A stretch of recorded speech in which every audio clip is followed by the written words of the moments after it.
It's been over 75 years since a United States Night Fighter Squadron observed the so-called Foo Fighters high over the Franco-German border during World War II. But the fact is that it was just a prelude to the UFO phenomenon, the start of which coincided with the most deadly period in human history. The Second World War in Europe ended in May 1945, but it was to be several months later before the most horrific conflict in human history reached a conclusion. In August, the U.S. military dropped nuclear bombs on the Japanese cities of Hiroshima and Nagasaki.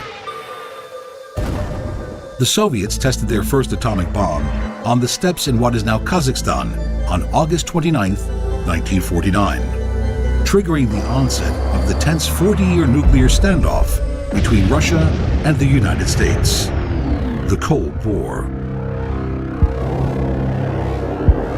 And at some point, perhaps when this problem with the Soviet Union was resolved, and we got on the same page and was like, oh, okay, great, you know, you're communist, we're capitalist, but that's fine, you help win the war, let's work together. That didn't happen. What happened was trillions and trillions of modern dollars were spent on building 70,000 nuclear warheads, then nuclear submarines, putting them on tracks, putting them on launch pads, putting them on underwater, so that you could be dead 12 seconds after the war began. Could we be on the verge of another deadly conflict? These series of nuclear tests were preceded by astonishing events. Events that raised a completely different kind of concern and helped precipitate the creation of many top-secret projects. Projects which have remained top secret until now.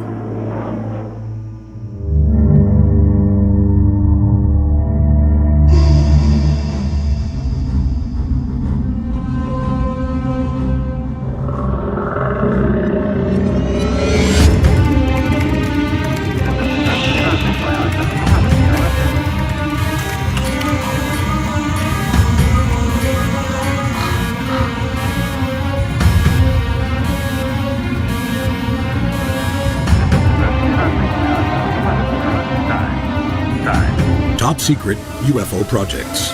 Declassified. Project Blue Book. Unknown. June 1947. In the skies above Washington State, close to Mount Rainier, Private Pilot Kenneth Arnold reported sighting a formation of unidentified flying crafts. Arnold's account led to the press quickly coining the terms flying saucer and flying disc as popular descriptions for unidentified flying objects. 1 month later, the most notorious UFO sighting in history occurred. July 1947, Roswell, New Mexico. Major Jesse A. Marcel, Air Force intelligence officer, arrived home to his house in Roswell. He walked into his 10-year-old son's bedroom and woke him up, saying that he would probably never again see what he was about to show him. Items recovered from inside a UFO.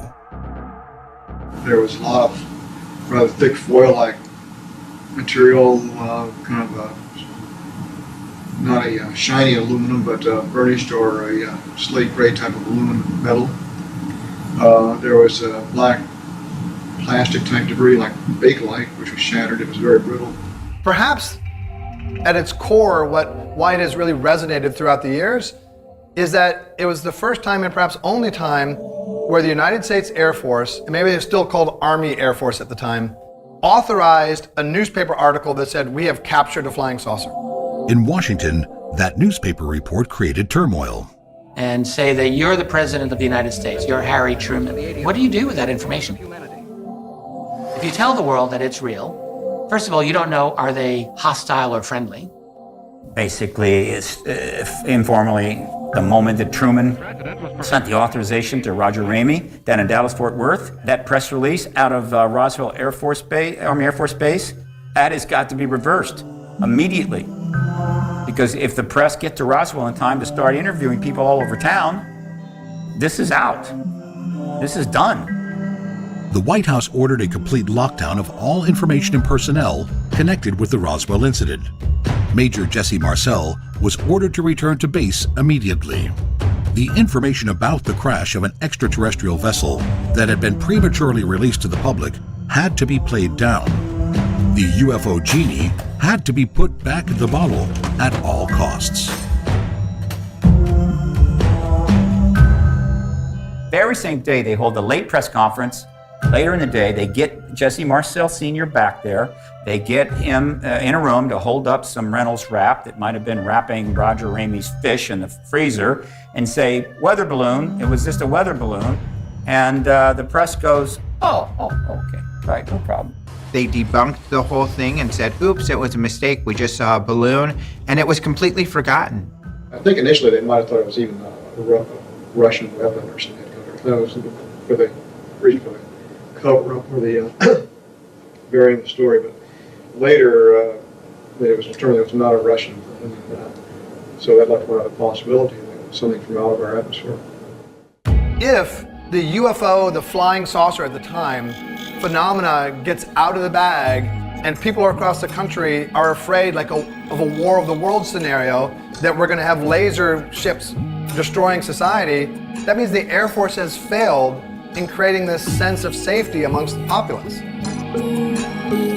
Given the circumstances of the time, it's not surprising that an initiative emerged within the Pentagon to establish a program to investigate the UFO phenomenon.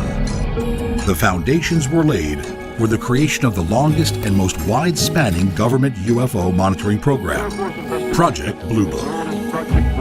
Project Blue Book was run by the United States Air Force, and it was the best known of the 3 UFO research and investigation programs that the US government had in the early days, starting in 1947 with Project Sign, and then evolving into Project Grudge. Project Blue Book was, I think, a genuine attempt to investigate UFO sightings and come to some sort of assessment of the phenomenon.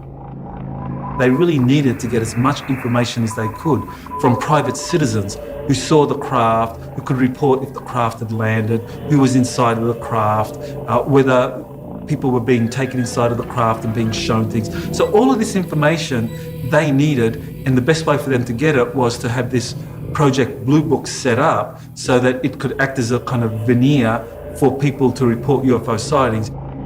Project Sign was sort of like this high watermark of, hey, there's something going on. No, there's not. We got a grudge against this. There's nothing going on. And then that was disbanded and led to the creation of Project Blue Book. The newly formed team